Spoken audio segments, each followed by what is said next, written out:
Many of you who lived through the turbulent 60s will remember this song, Eve of Destruction, sung by Barry Mcguire, who is my special guest today.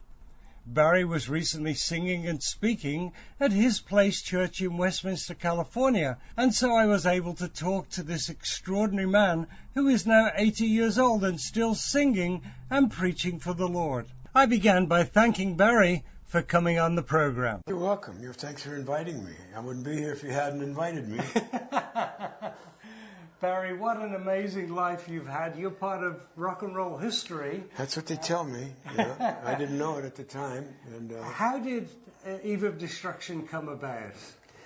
Eve was, I'd been working with the New Christy Minstrels for about 3 or 4 years. I wrote a song with Randy Sparks called Green Green. It was, it charted, I think it made it to the top 14, I think, made it to the top 20. Then I heard Bob Dylan songs, and I wanted to sing some. I mean, his words just set my heart on fire. So I left the Christie's, went to California looking for a recording company, and one night I was just out, and some friends of mine, Roger McGuinn, David Crosby, Gene Clark, they put this group together called the Byrds, and they were opening at Ciro, so I went to see them open, and I'm down the dance floor dancing, and this guy Lou Adler was there, sitting in a booth. And can you explain for people who watch the Lakers who Lou Adler is? Oh, Lou Adler, if you ever watch the Lakers play in L.A., Lou is always, he's got a sailor's cap turned inside out. It kind of comes down like a foul weather hat. And he's always sitting next to Jack Nicholson. You know? That's Lou Adler. But he said, "Hey, Mcguire," and I danced over in his direction. He said, "What are you doing?" I said, "I'm dancing." He said, "Well, you like to be recording?" "Oh, yeah." So I sat down, and he introduced me to this 19-year-old kid named P.F. Sloan, Phil Sloan. And Phil had a notebook full of songs that just knocked my socks off. I said, "I want to sing." Were they Dylan-like songs? Yeah, they were. Yeah, they were. And like, what exactly is the matter with me? Why can't I march when the cause is just, you know? Get a college degree, buy a color TV. Oh, what exactly is the matter with me? You know, just questioning all of our values and what we've been taught. Is this the way it is? You know, are our folks happy? Why should I get like them? They're not happy. Why should I go to college and get a degree? My folks are on value. My dad's a drunk. You know, they've got swimming pools and RVs and pool tables and, you know, off-the-road vehicles, and they're all miserable. They're getting a divorce. So why should I be like them? Sure. So we all hit the streets, and that was the 60s, when everybody was out looking for love and looking for peace and looking for truth. And so I sang one of the songs that Phil Sloan wrote. It was The Eve of Destruction. In our first recording night in the studio, we had a 3-hour session. We did one song. Second song, Lou said, "That sounds like the first song. Let's do something else." So I pulled the words to Eve out of my pocket, smoothed out the wrinkles, put it on the music stand. Band went through 4 chords, easy song, and we recorded it, one take. Let's do it. We cut it. We only had 10 minutes left in the session. Dear. So it's a 4-minute song. So we listened to it, we recorded it, listened to it, and that was it. We had to leave. And I didn't like, because I'd messed up the middle of it. I said, you can't twist the truth. And the reason I'm going, is because I lost my place in the wrinkly paper. So I wanted to go back and re-record the vocal, but somebody heard the song that weekend. Yeah. And got Lou to mix it, master it, press it, and ship it. And Monday morning it was on the radio as a pick-to-hit. Amazing. Recorded on Thursday, on the radio Monday morning. And isn't there a cut in it that's, where you'd lost your place and you just quickly re-recorded it? No, that's still there. Oh, it's still there. Now, there is a cut in the end. We punched in where I go, "You tell me," over and over and over. But I sang so hard that when that last "tell me," my voice, I flattened, "tell me," and so we punched that "tell," and you can hear the cross in the. If you listen to the last "tell me," you know, it's a bad. It's not even a good demo. Right. I mean, the song was a terrible recording. Wow. I mean, 3 instruments: drums, guitar, and bass. Yeah. And some girls going "ooh," and Phil played a harmonica. You know, but what it had to say, and I think the energy of what I felt when I sang. See, I can't fake a song. I've never been able to. If I don't feel a song, if it doesn't come up from my guts, I can't sing it. Right. I just can't sing it. I can't go out there and just sing la la la la la la la. You know. I mean, I can see clearly now that the sun has come. Beautiful song, but I can't sing it. Sure. You know, like you and I travel to the beat of a different drum. I couldn't sing that song. Yeah. And Mike Nesmith gave the song to me to record. And I said, there's only one drummer, Mike. Yeah. You know, there is no different drum. I can't sing this song. So he gave it to Linda Ronstadt. She had a huge success. So she ought to thank me for not recording it. But the song sort of captured the spirit of that era, didn't it? Really? Well, it did, yeah, because people thought there were different drummers, you know. But see, I've been on a spiritual search since 1963. Yeah. Yeah, when I really started digging into what's life all about. What is this hunk of meat we live in? You know, what's living in? We're human beings. Sure. Well, that seems like a human being. Human is animal. Yeah. Being is spiritual. Yeah. So we're spiritual entities living in an animal body.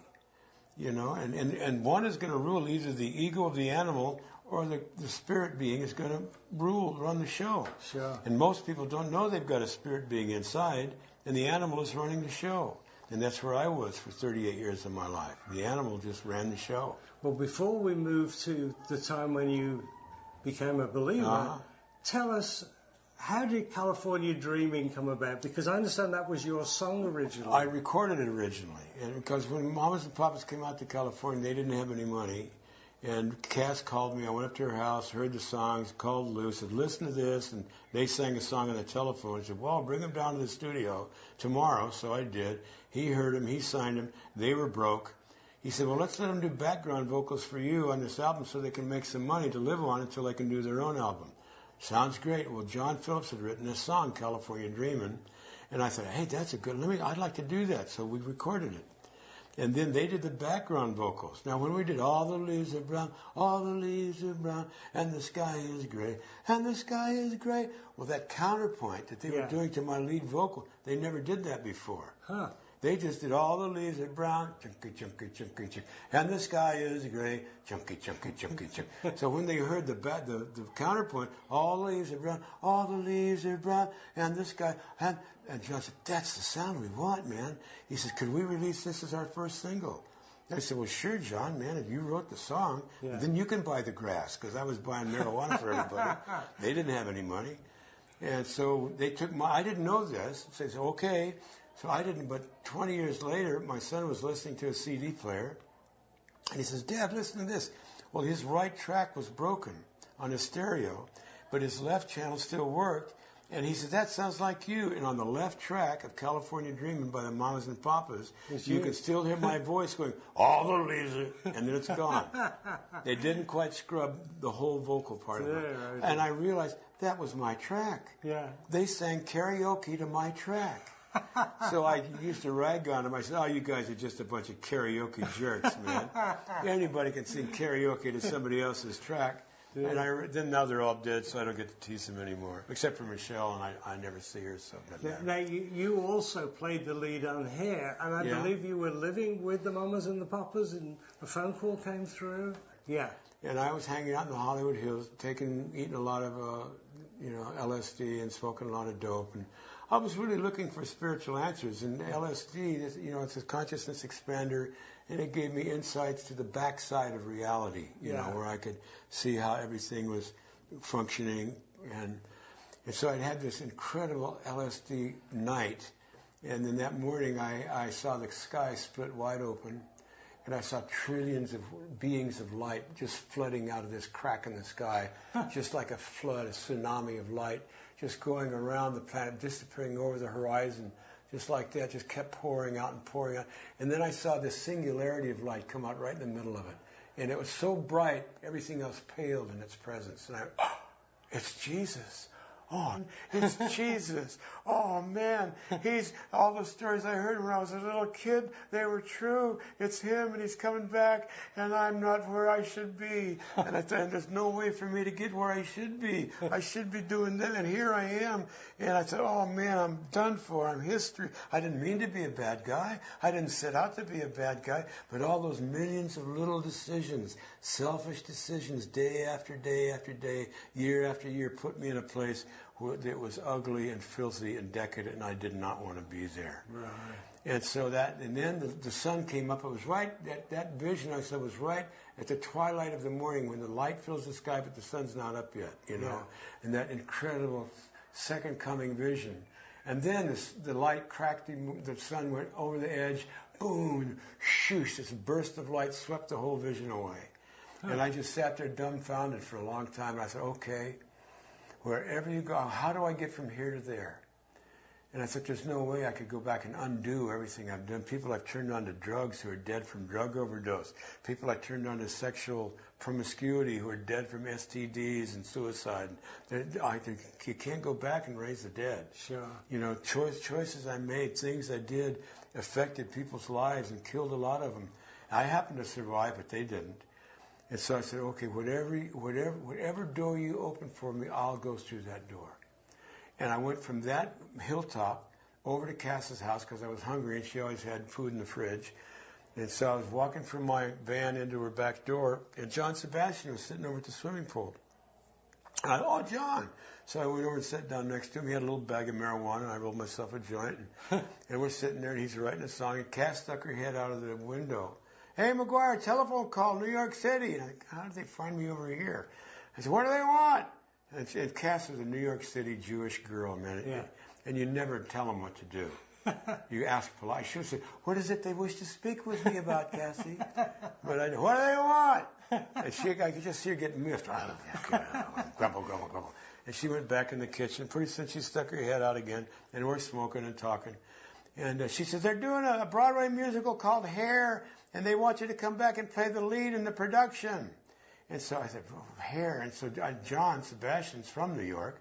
And I said, what's Hair all about? He said, oh, man, he says, it's kind of the hippie scene that was happening in the village a couple of years ago. And they had an off-Broadway show, and now they're rewriting it, taking it uptown, going to do a big Broadway musical. And that's all I heard of that whole story he gave was a couple of years ago. And I thought, a couple of years ago? God, I don't want to do what's happening a couple of years ago, John. I want to do what's happening now. Yeah. I want today. I'm a today kind of guy, man. I'm like the hood ornament on the automobile of time, man. I'm pressing into the future. I don't want to yet 2 to 2 years ago. So I yelled at Cass. She still got her head hanging out the window. Tell him I'm not interested. And then she got mad. You tell him I'm not your damn secretary. Oh, okay. So I dried my feet off. We were sitting there with our bare feet in the swimming pool, and I went in the back door. She's doing the dishes. She said, hey, they're going to buy you a free round-trip ticket to New York. Why don't you go back and see everybody? You haven't been there in a couple of years. You have a great time. And all she really wanted was for me to get my yellow Volkswagen van out of her driveway. I know that one.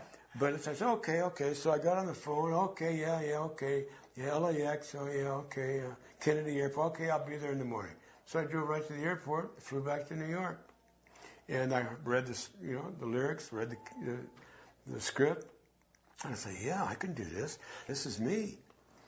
So I did Hair for about probably 300 shows. And who did you do the show with? I did the show with Diane Keaton played the leading lady, and a guy named Steve Curry played Berger, and I played Claude Hooper Bukowski.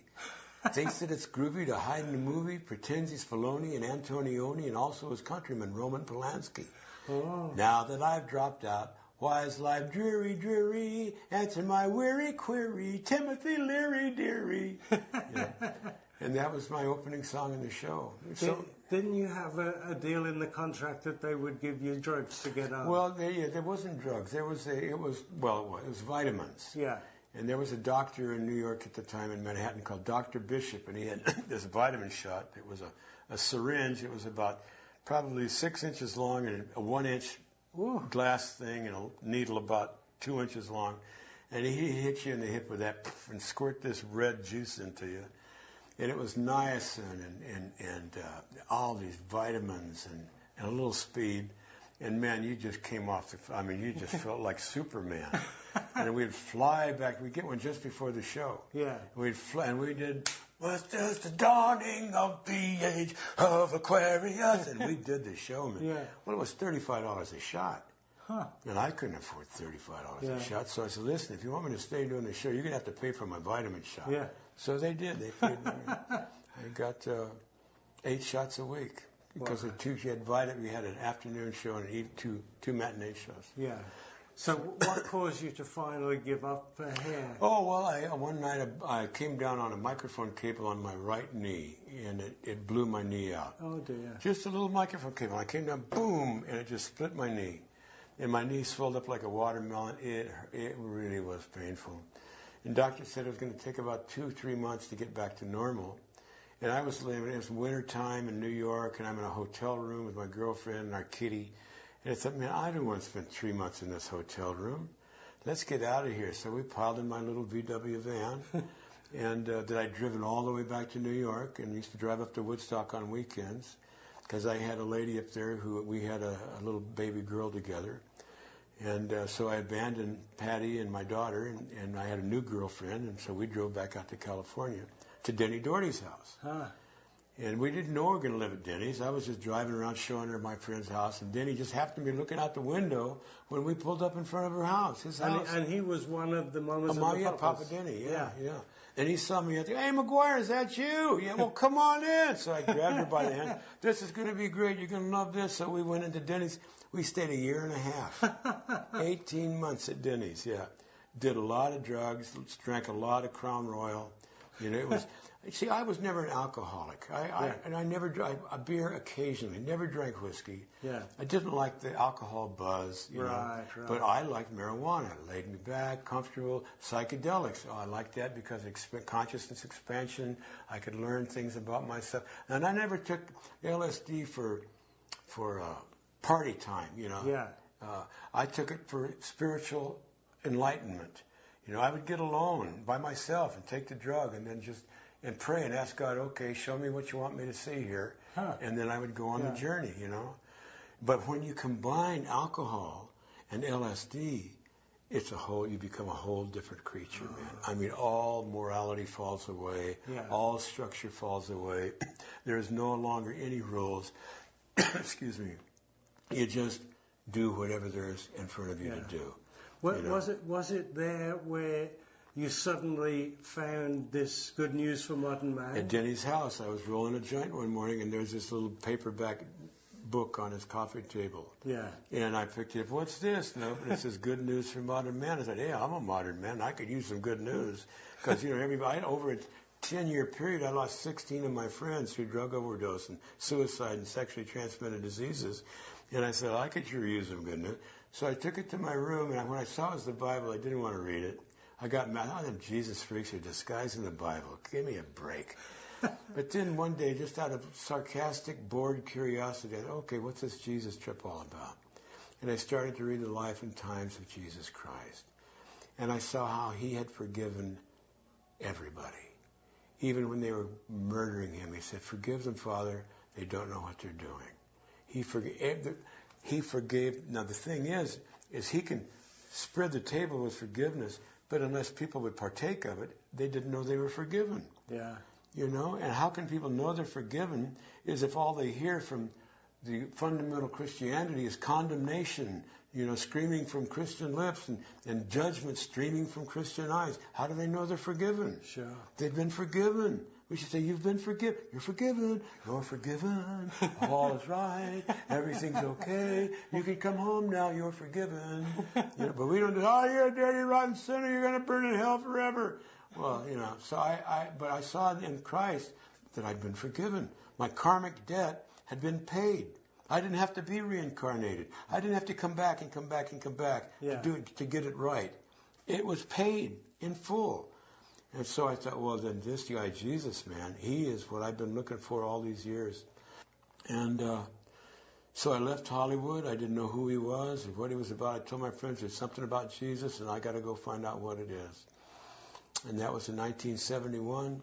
I never looked back. I've just been sinking deeper and deeper into Christ, and it just gets better. The deeper I go, the better it gets. And you met, not long after that, the love of your life, Murray, from New Zealand.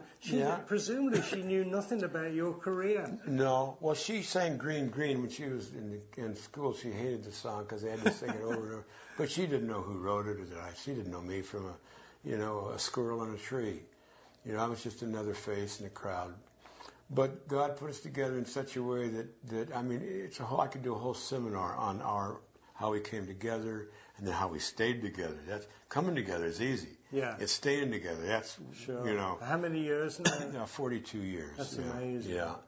And we are chalk and cheese. She is Totally different. Her whole energy is positive, mine is negative. She's left, I'm right. She's up, I'm down, you know. But our commitment wasn't to each other. Our commitment was to this living God that dwells within us, that this is going to be my life partner. Yeah. And so no matter what we came to, and we've never fought, ever. Yeah. In 42 years, people find that hard to believe. We've disagreed. Yeah. But we would reach a point in our disagreement to where, listen, you feel that way, I feel this way, we're not going to change our minds, so there's no sense talking about this anymore. Sure. Why talk about it? We're not going to change. Yeah. So we would put it on the shelf. We would go, okay, God, show us what's supposed to happen here. And we won't talk about it again until you show us what we're supposed to do. And sometimes it would be a year. And maybe we'd hear somebody talking, somebody on television, friends, preachers. Somehow we'd hear somebody, something would happen. That's the answer. That's what we're, and it would satisfy both of us in such a way that we could, and that's what we would do. Right. And that's, we've been doing it for 42 years. Yeah. What would you say, Barry, is the biggest lesson you've learned? I mean, you're 80 years old now, which is incredible. Out of all the lessons you've had, is there one that you'd like to share? Okay, and this is a hard one. Okay, trust in the Lord with all your heart. Lean not to your own understanding. In all your ways acknowledge Him, and He will direct our path. Now, in that little bit of Scripture is total freedom. But trusting in God with all your heart is the scariest thing in the world there is to do. Right now, I'm trusting God. I don't know where my next rent check is going to come from. I'm 80 years old. I don't have a retirement plan. I don't have an IRA, or I don't have gold in I don't have a vault to put gold in. You know, I mean, we have always lived from week to week, from concert to concert, you know, and I don't know what's coming up next. I mean, I've got a calendar with one date in December, you know. So, but I know God has never failed me. I mean, I've had times when checks would show up in the mail from people I didn't even know that met my need for that week, right? You know, or that month, you know. I just got a check for Green from Japan, and our son needed a place to live, and it was huge. It was like $95,000. We bought our son a condominium. Now we're broke again. Yeah. You know, but he's got a place to live. I mean, I didn't ask for it. We just said, God, you know what we need before we even know we're going to take no thought for tomorrow. Yeah. Don't worry about what you're going to eat, sleep, what you're going to drink, what you're going to wear. God knows you're going to need these things before you even know yourself you're going to need them. He's already prepared them to give you when you need them. Not before you need them, but when you need them. So the thing is to learn, no matter what your circumstance, God is the author of that circumstance. Right. I don't care if you've got cancer. I don't care what it is. God is the author. And what He's teaching you through that circumstance is to trust Him. Right. Do you trust me or don't you? Do you trust me with your life? Yes. Do you trust me with your death? Do we trust God with our death? You know, I do. Right. You know, I had to pray it too. I didn't want to.